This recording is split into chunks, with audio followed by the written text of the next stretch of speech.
fiabilité de l'information. Certains professionnels font des déclarations définitives telles que « c'est sûr et efficace » ou « voici la voie », donnant peu ou pas d'explications sur la façon dont ils sont parvenus à leurs conclusions. Lorsque les informations fournies sont contestées ou remises en question, la réponse indique souvent que la réponse est quelque chose qui ne peut pas être remis en question.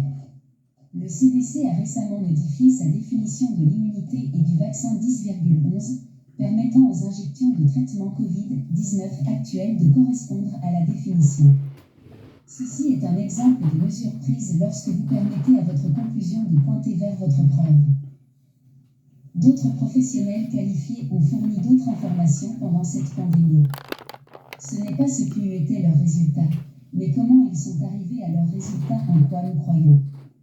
Ces professionnels ont tous été en mesure d'articuler assez bien leurs conclusions et sont prompts à admettre les questions restantes auxquelles ils ne peuvent pas répondre. Ces professionnels, du Canada 18 et de l'étranger, ont exprimé des avertissements et des préoccupations concernant le traitement Covid-19 actuel toléré par les gouvernements. Certaines de ces préoccupations suggèrent un nombre plus élevé que la moyenne d'effets secondaires modérés à graves des vaccinations au Covid-19 par rapport à nos vaccinations traditionnelles 19. D'autres ont déclaré que les options de traitement Covid-19 actuelles s'avèrent moins efficaces qu'on ne le pensait initialement 20,21. Nous avons joint plusieurs documents en annexe à cette lettre qui contiennent des informations qui, selon nous, soulèvent des préoccupations raisonnables concernant les mandats actuels de vaccination contre la Covid-19 observés dans notre pays.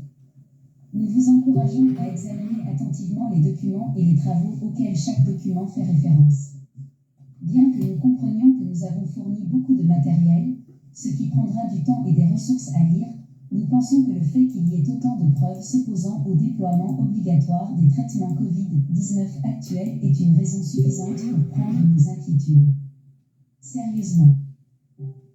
Il y a également eu des articles scientifiques qui suggèrent que l'immunité naturelle est une meilleure forme de protection que ce que la vaccination Covid-19 peut donner 21 à 24. Pourquoi les tests d'anticorps ne sont-ils pas discutés comme une option potentielle pour les membres de la GRC ? Voici une liste des documents que nous avons joints à cette lettre. Ces documents sont un échantillon de ce qui est disponible et ont été rédigés par des personnes ou des groupes de professionnels scientifiques ou médicaux dans des domaines directement liés à la pandémie de Covid-19. Nous nous en remettons à leur expertise. Annexe A, il s'agit d'une lettre ouverte du Dr Eric Pine, neurologue pédiatre en Alberta, au Collège des médecins et chirurgiens de l'Alberta. Dans sa lettre, le Dr Pine met en évidence plusieurs incohérences qu'il a trouvées avec le récit commun. Le Dr Pine fournit plusieurs sources du monde entier tout au long de sa lettre. Annexe B, ceci est la déclaration de l'Alliance canadienne pour les soins de Covid. Ce document aux sources abondantes fournit des informations sur la pandémie actuelle et formule des recommandations basées sur leurs conclusions. Annexe C, il s'agit d'une lettre du Dr Byron Bridle, un immunologiste viral en Ontario, au président de l'Université de Guelph. Le Dr Bridle utilise sa vaste expérience et ses qualifications pour expliquer ses préoccupations concernant le récit commun entourant les injections de traitement Covid-19. Le Dr Bridle exprime également ses préoccupations concernant les mandats de santé Covid-19. Annexe D, il s'agit d'une lettre ouverte de Health Professionals United aux Alberta Health Services. La lettre décrit les raisons pour lesquelles plusieurs travailleurs de la santé de première ligne en Alberta s'opposent fortement aux mandats obligatoires de vaccination Covid-19. Annexe E, il s'agit d'une lettre ouverte des travailleurs de la santé de première ligne de la Colombie-Britannique au Dr Bonnie Henry, Adrian Diss et au Premier ministre John Horgan. Où les auteurs déclarent que leurs expériences et leur expertise sont ignorées et demandent que les mandats de vaccination soient révoqués. Annexe F, il s'agit d'un rapport du Dr Tess Lawrie du Royaume-Uni. Le Dr Lawrie démontre le nombre anormal d'effets indésirables signalés des injections actuelles de traitement Covid-19.